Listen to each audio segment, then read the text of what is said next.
Look at something red. Anything. You have called it red your entire life.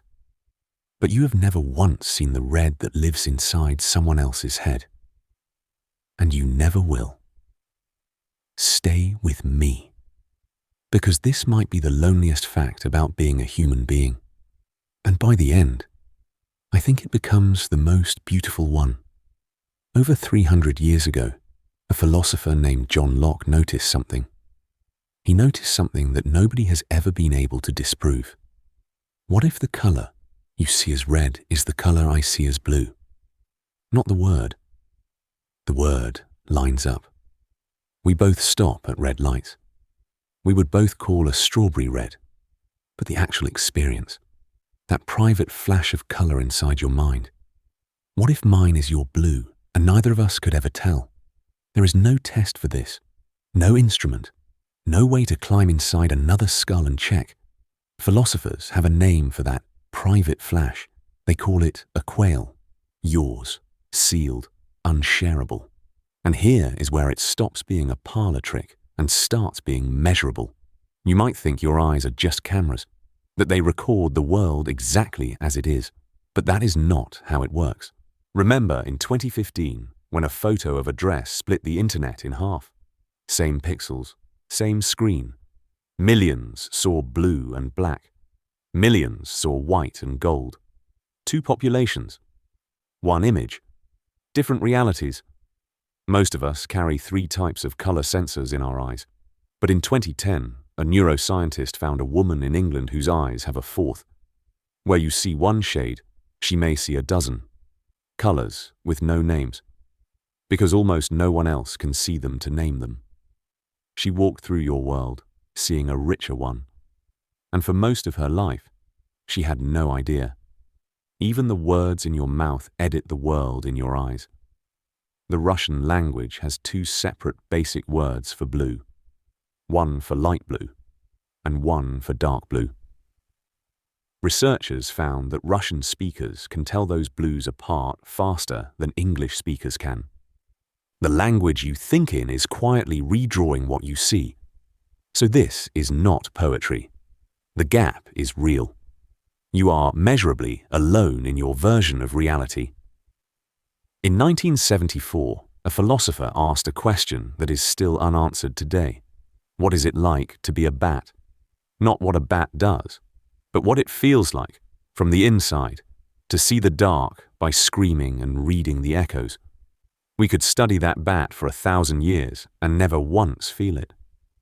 Some experiences simply cannot be transmitted.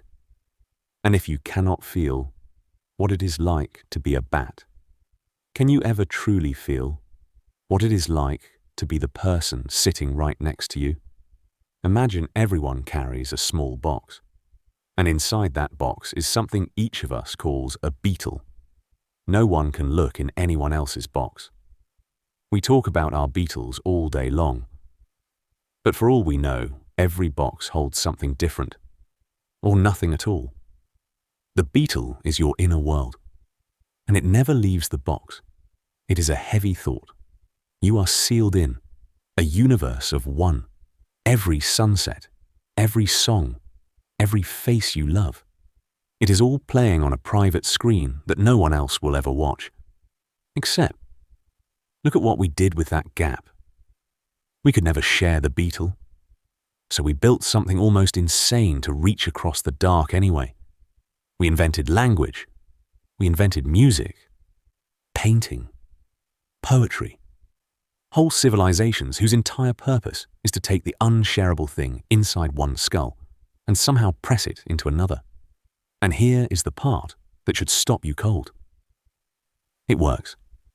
When a song you have never heard reaches into your chest and squeezes, that is a stranger, maybe long dead, who felt something they could not possibly transmit to you, and they transmitted it anyway. When you read one line of a book and think, how did they know? That is exactly how it feels. That is 2 sealed boxes, touching. We were never able to prove we see the same red. So instead, we did something harder and braver. we trusted. Every time you say, "I know exactly what you mean," every time you have ever felt understood, that was a leap of faith across a gap that cannot be measured. And we make that leap 1,000 times a day. And most of the time, we land. The miracle was never that we all see the world the same way.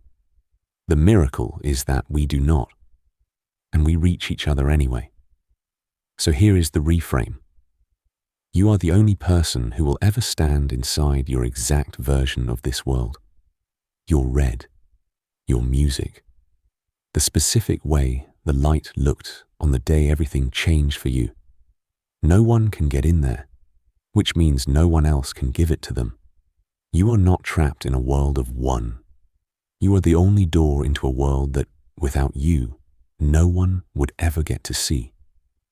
Every time you make something, every time you say something true, every time you love someone out loud, you are handing them a glimpse of a place that exists nowhere else in the universe. The color you see might be yours alone, so show us. Don't forget to like, share, and subscribe to our channel.